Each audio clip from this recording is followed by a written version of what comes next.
nha. Lúc này xì ở đó làm nó bé nhỏ nó ấy, bố chỉ ở xì nó xì ở đó làm nó bé nhỏ nó nếu nhá thì nên là chàng nhá người có mẹ sa lò xì tu mù xì hết chê tôi chỉ bó cho xì lúc nào hết chê rồi nó xì là chồng cho xì thả xe mà nhớ lo là cứ nông tổ gì cái gì lo đó nó nhau xem mà nhỉ nếu nhá nên là coi thì chia xì nó bé nhỏ ấy nhóm được của sẽ chạy cho mình thôi mình nói cho nó là mình quay cái chuyện này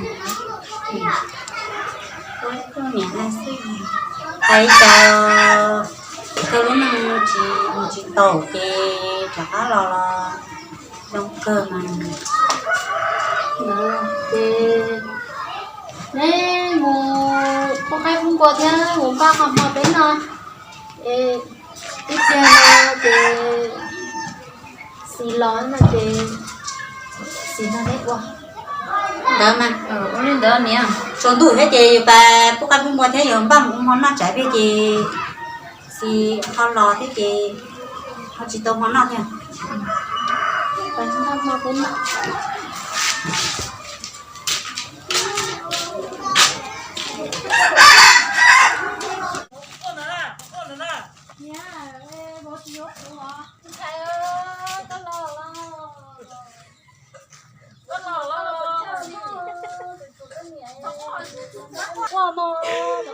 sao qua quá xìa chừng cho con nhá con nụ lưỡi tích cho trên phát nhau cái mà lúc cơ trên chưa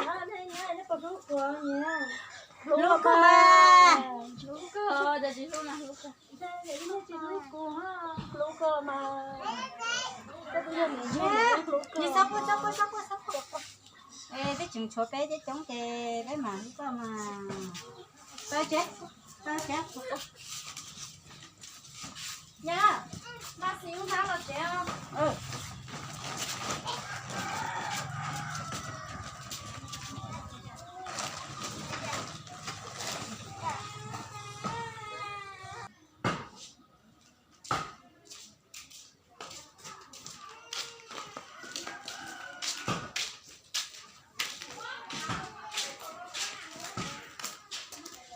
rồi nhé xong rồi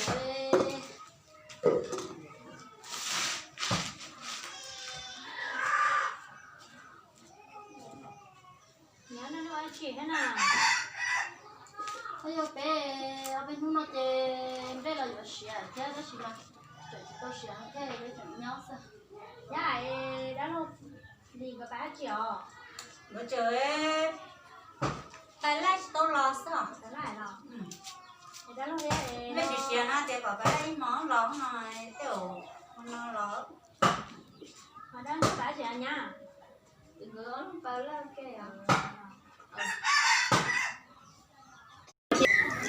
ô xì ô giờ thì nó xin đâu là tao mừng cái cha kia nó có xì biết cái đâu nhỉ bé xe bây giờ nhau lên của hai xe đó là họ một thằng có sao nhưng đi tuổi đi thả lông có chê hai tụi tôi muốn dùng tàu chê cái mùa đó học cái chê là chê do cho nên nó chê còn rau sứ nó chê tuổi là tuổi chiều của lợn nó chê nhưng chiều của nó là cả lìa cho nó xa của một trong là nhẹ thì đi nhau sứ nó chê họ chê tôi xé xa của nó chê họ mua anh tôi chê rồi chứ chỉ có tôi được của là nhá chê mua anh tôi tao hai lời chê họ chỉ đánh sáng chê đánh nhục tôi chê muốn ta hay đồ lời đồ lon là phải chuyên đi cho con cái nhà cái liềm mà là chỉ cả lon tôi chơi có cho lon thôi bên nhau lon nó lon nữa trọc cao có cho lon thôi bên nhau tôi bên tôi chở tôi trong áo bên luôn hả lon thôi bên nhau thôi bên lúc bên chở lời lúc của nên cho lo mà không mua chua mà tôi lên đỡ dù lo chơi mà chỉ có chơi những lúc xe còn trong đó là mà sao là có lúc theo nhiều khẳng ra tao muốn nói thế chơi muốn trâu nhìn cho tao chơi đấy chỉ lúc đi à bây giờ là vô là lúc chỉ lúc là lấy hồ mà lớn lúc cơ mà xíu là nó mình ta sắp lời à mình vô chơi muốn tôi nhìn cho cái nào cả liều cái nó là lúc chỉ lúc chơi nhóm tôi thì bốn tôn tôi thì bốn tôn tua theo bây giờ sáng nói thì làm ta đi nhớ nhớ cơ làm ta đi nhớ sẽ đi lúc chỉ lúc làm chơi nhưng làm ta đi nhớ là nhớ lúc mà lò chỉ lúc sẽ là sót xa thì bây chỉ lúc mà bé ăn lúc cơ là chút lần nó bên nhau thì đây chỉ mua về chơi là trên nó bên nhau đi của hà của trẻ nhớ đi của hà đó có thứ này thì chỉ có lúc cơ thì còn cây tiền chơi là đi nhớ ở nhà cái như của lúc của nó bên nhau mà lúc cơ lúc cơ mà mà vô xuống một cái chân nó em nó cái nó chị nó một đầu thì còn cho bên nhau mình nhỏ sẽ chị là thứ có đã lâu được cái này tao cần nó như là dùng cái cho là mà mình sôi nhau quen nhưng tao cần liệu có xíu lò cái sót tôi xe là chỉ lần nó bên nhau lúc cơ mình ta nhắm được ông con nó coi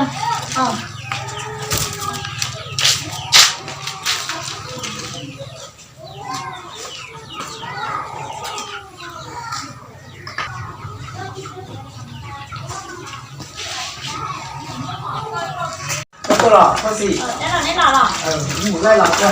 bây giờ nó lên là chiều của mình nó sao Ô, chúng con đi thật nhá. Đây em à, chỉ cho lần đó, tên này cái mảng phút cơ. Sắp phút sao, phút kia. Con ta chỉ nó ra. có qua cho ta cái mà đi thả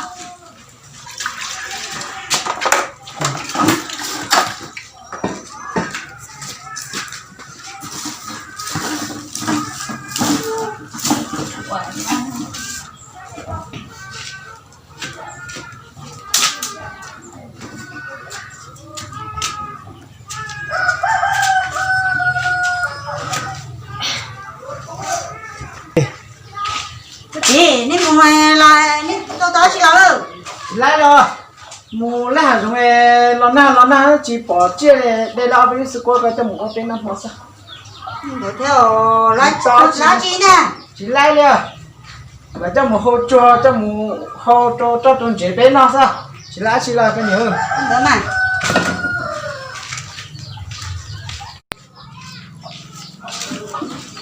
đó là thế rồi tao bị hết sức quá là thế nào lên mà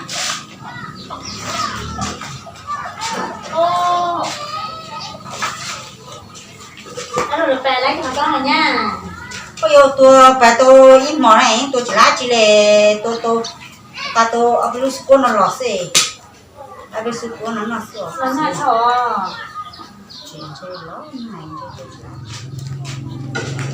mà chị về người đây tôi chỉ sức nó về lọ chỉ sức nó sao không xíu bây giờ ấy vô chị bà cá mình trả chị nói chị nó một con sẽ chị thế thì chúng ta chỉ uống đến đây tôi sẽ như này cái gì lại được lại lò chỉ to chị ô tô cũng nhà số con nó đón chị nó được ô tô bên nó sụp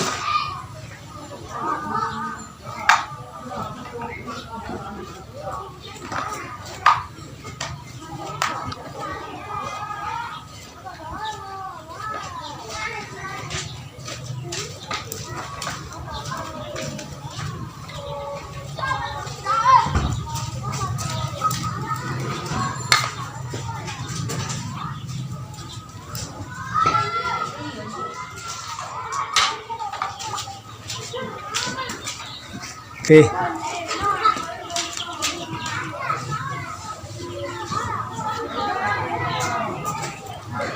nào sao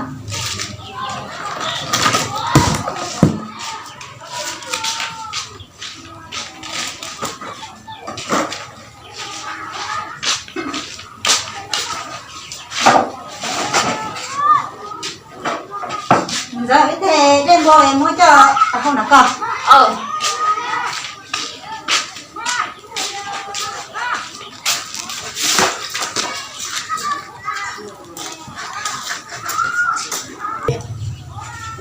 đem bổ nó sư quá cho nó ra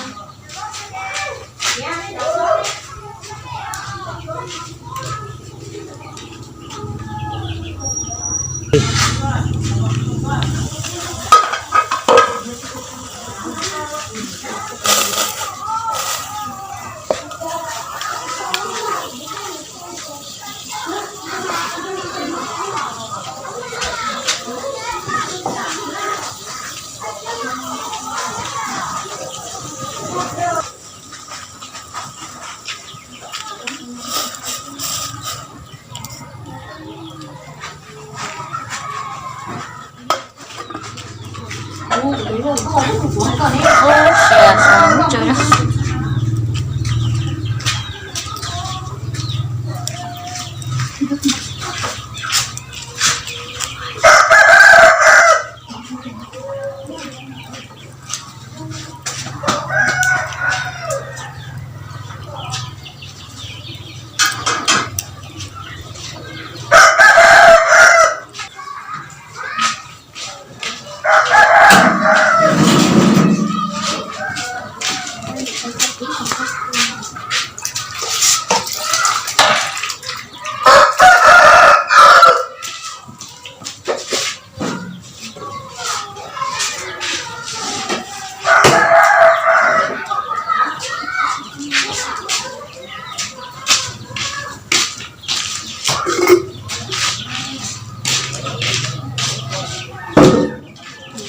Bây giờ nữa bác sĩ nha. Bây giờ cho nó mò em bác sĩ nha nó mò. Là bên nào em?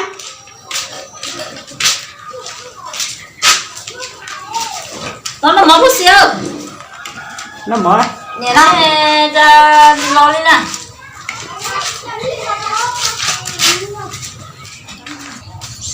Là chỉ là bên nào? Chỉ lo bên Bên đó nào về để đó. Thôi rồi, ngon đây mà. Ai da. Không mà. Giờ này. Bài về nó tôi mấy giờ? này đây này phải để này lo này mở nó là bên nào bên đây Bên mà che luôn nè nè. Bên chơi khó tía. Bên nó là lo của mình luôn này nó. tôi cái nào là sẽ phát chạy là cái gì nào Tôi nào xem mà che cá trao.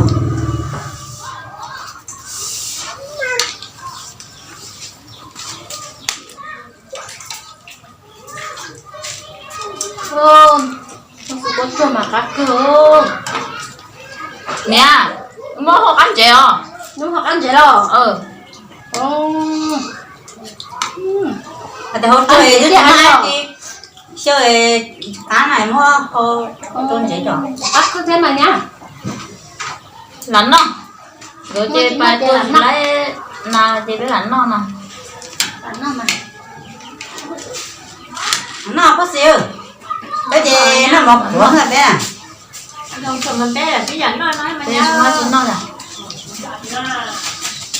Nhưng mà cái gì là chúng thế này mà chúng hôm nay nó Mua là chỉ lá.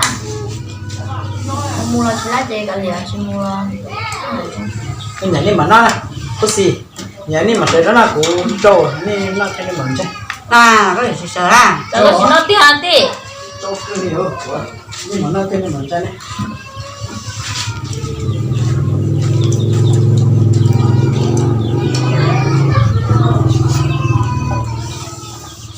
nhá mà nó nhá.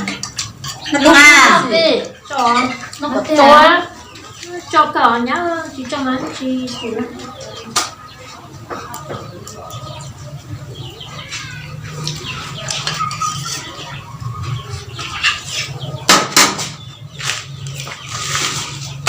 Nó tiếc mà. Rồi hả? Nhớ cái mảnh không?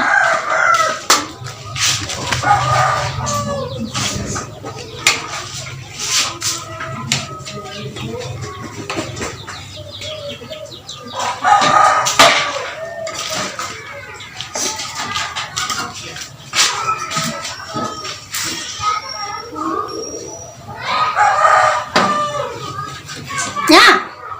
Con trai à?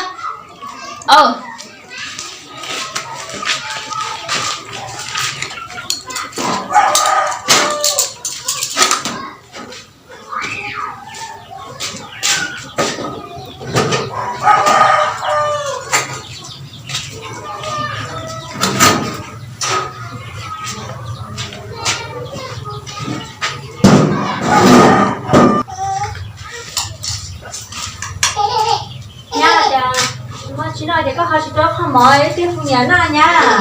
Nó chỉ nói à, nó nhà mình rẻ nhà ha.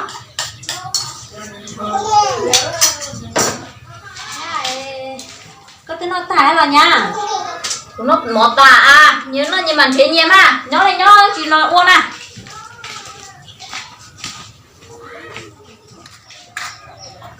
chả nhá người nó ở trên này chả người nó mở cái tan cái hơi chịu miệng nó nè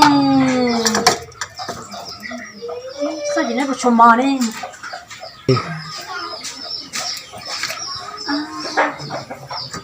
chả gió nhá người nó tan thò để theo chả mò nhá người nó tan thò hết nè cái sáng gọi chả gió mò cái chúng đâu có xa nhá người chịu su đi chả nè ôi trên nhiệt cho nó xuống trên nhiệt sắp băng nó nó nhang cái là cái hai đúng trên là xe gió nó tai ha mà nó tai chơi cùng hai nhà cha cho nha tôi nó xuống nè nó tao nó chưa xuống nó chỉ nó là nó mặc quá sao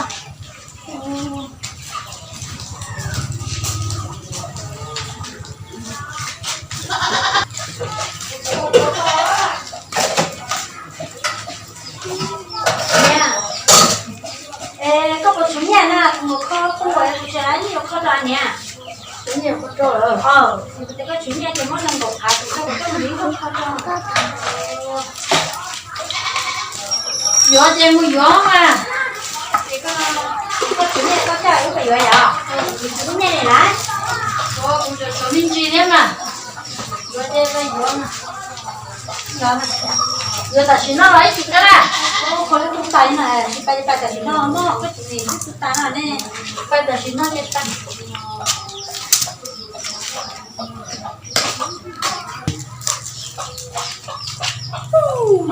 nó này dù là tôi lợi dụng món nào nhưng tên mấy nhỏ này tôi chỉ chế ít kia nè cái tôi này món nó chỉ cười nhỏ lo nằm mò xe nó này miệng thì chỉ mua nhiều chỗ thì tôi nằm nó chỉ nó tổ lắm chết thua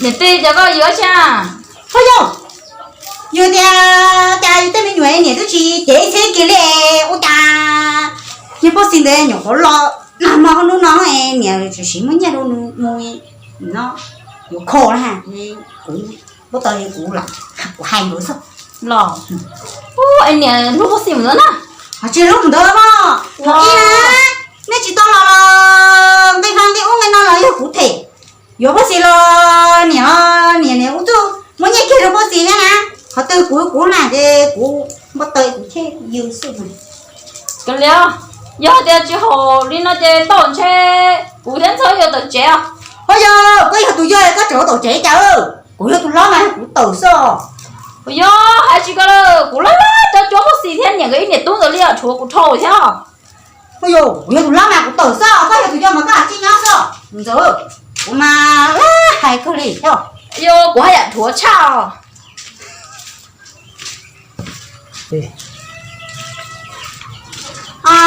này thằng đời một đời bỏ ý nó nói chỉ bỏ là trẻ nè trẻ hết bỏ thêm bao nhiêu xe đi